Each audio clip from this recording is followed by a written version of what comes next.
Thank you, Mr. Chairman. I heard the distinguished ranking member in his opening, and he did not take issue with the D.C. Circuit position on executive privilege or the Supreme Court. He did not seem to dispute the facts of the deadly insurrection that overtook this chamber and our people on January 6th, and the worst explosion of mass violence against Congress since the War of 1812.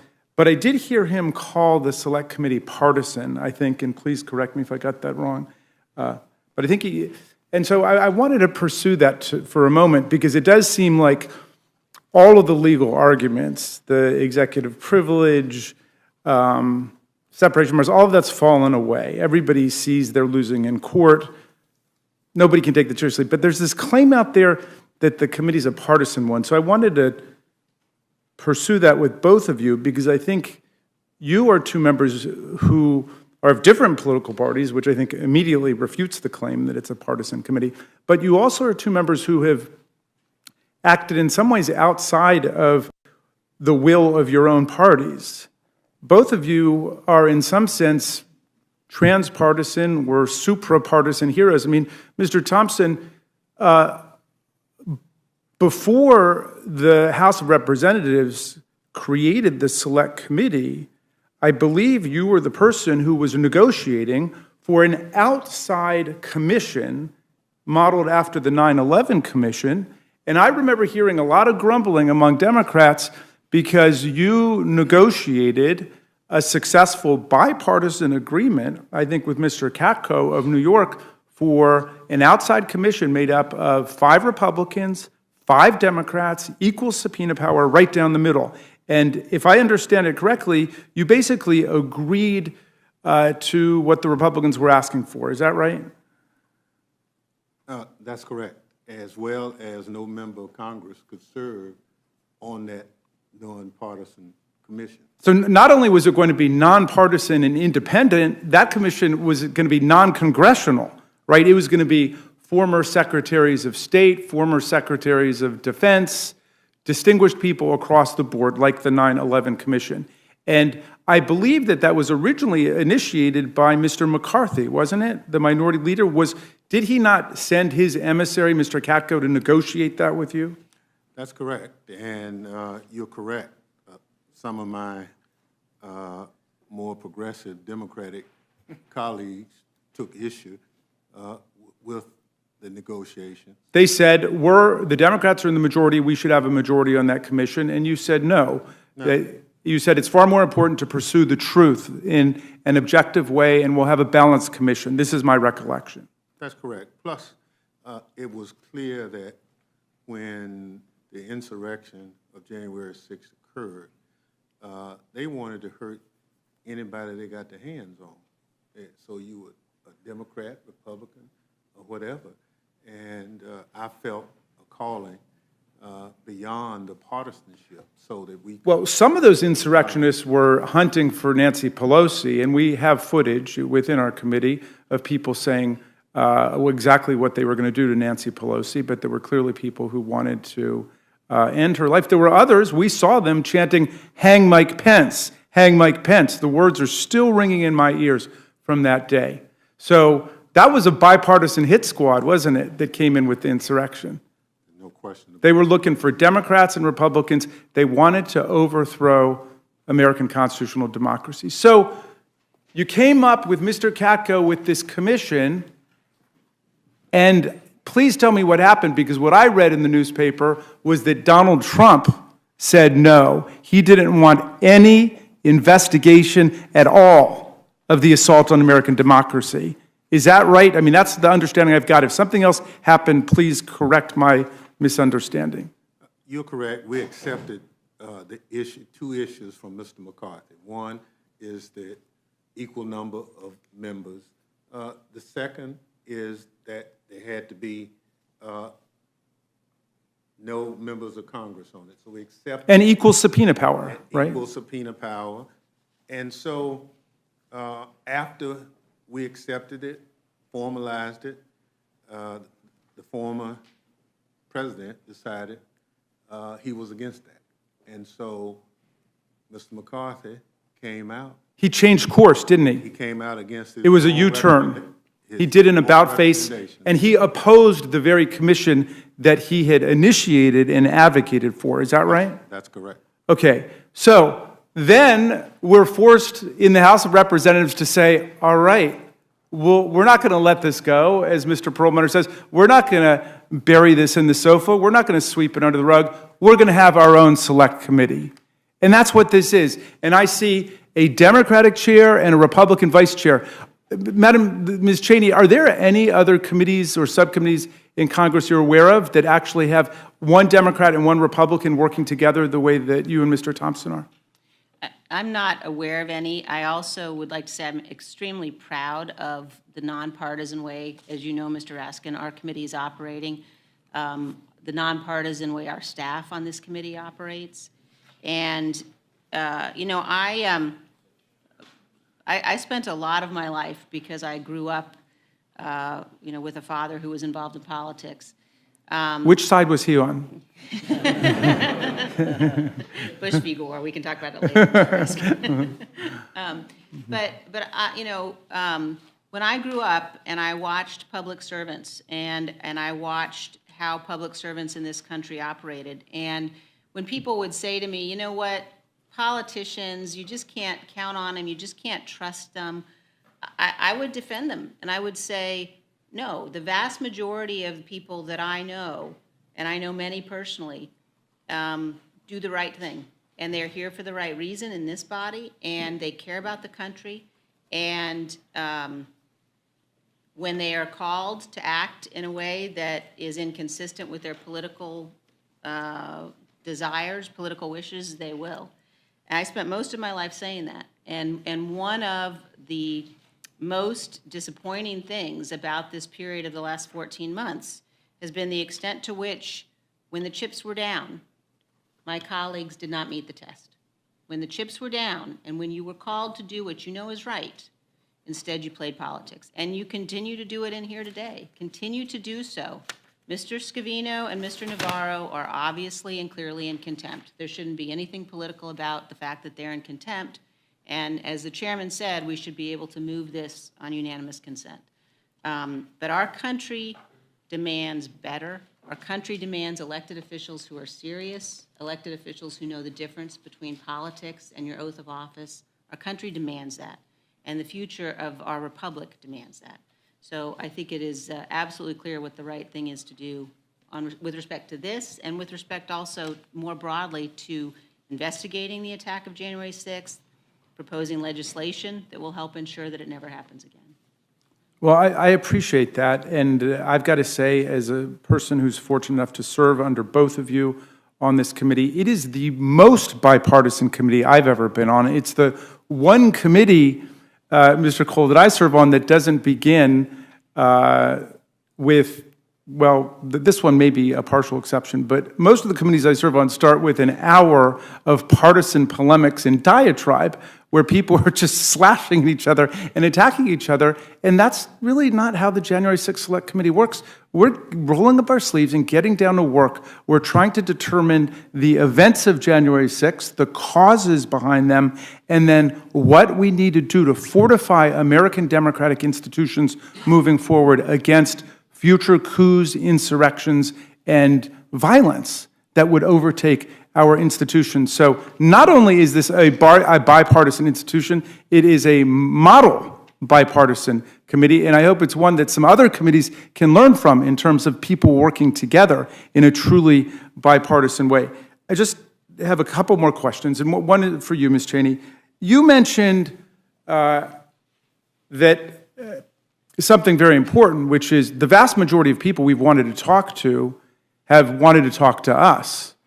I believe we're now over 800 witnesses who've come forward. And I dare say the majority of them are Republicans, people coming forward to talk because they were involved in a lot of the activities. A lot of people describe it as a patriotic duty to come forward to tell the Congress of the United States about this assault on our democracy. But Ms. Cheney, you also talked about heroes out there, kind of unsung heroes in the land, who stood up for the Constitution and the rule of law.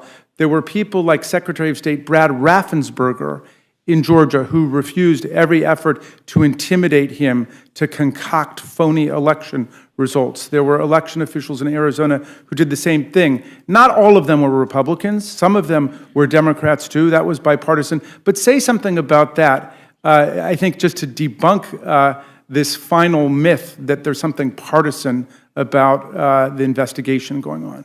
Well, it's one of the things, Mr. Raskin, that gives me real hope for the future and gives me tremendous hope for our republic. And that is the individuals at all levels of our government who resisted the pressure to do the wrong thing, resisted the pressure to violate the Constitution. Many of them are young people. They are young people who, some of them people that we have talked to from the campaign or from the White House, who know what was going on was so dangerous. And they give me real hope. We've seen that among the young people here in the Capitol, the people this young staffers who were here that day. They know right from wrong. All of us know right from wrong. But the young people who will stand up and who will say, this is not America.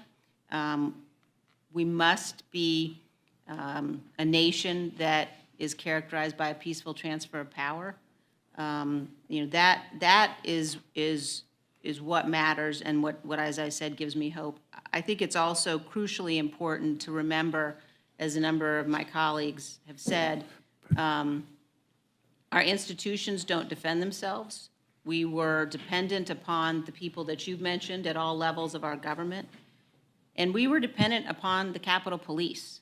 We were dependent upon the Capitol Police. If you have any question, and some of my colleagues seem to have forgotten, if you have any question about what happened that day, go watch the video of the hand-to-hand combat that happened in the tunnel that the president-elect walks out as he goes to take the oath of office. Go watch that video and understand that if it hadn't been for the men and women in law enforcement, Capitol Police officers who fought in that bloody battle as police officers were dragged out of this building, as police officers were crushed, while former President Donald Trump sat in the dining room next to the Oval Office watching television.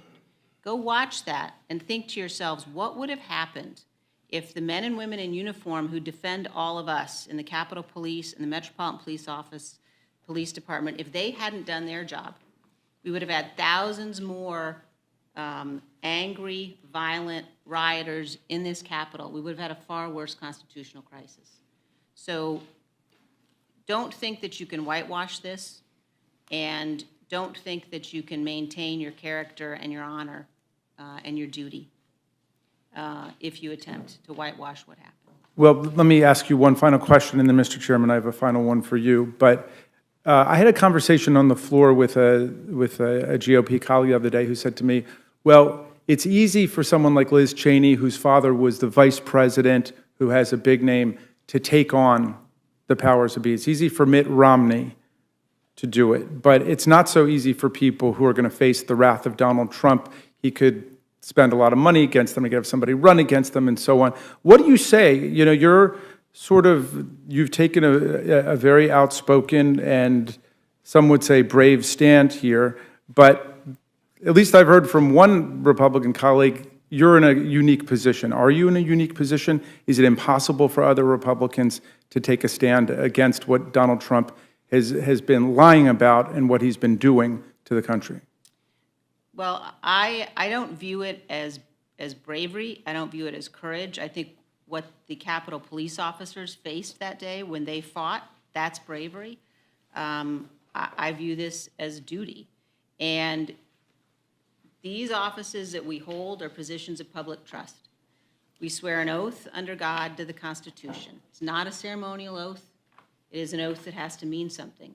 And so you don't have a choice. When something has happened that is such a flagrant violation of the Constitution, and it's not just what happened on that day. It is an effort by the former president to overturn an election, to use multiple tools and sources of pressure to try to stay in office, to try to delay our counting of electoral votes. Ultimately, the violence that we all lived through, you have a duty to stand up against that. We're not bystanders.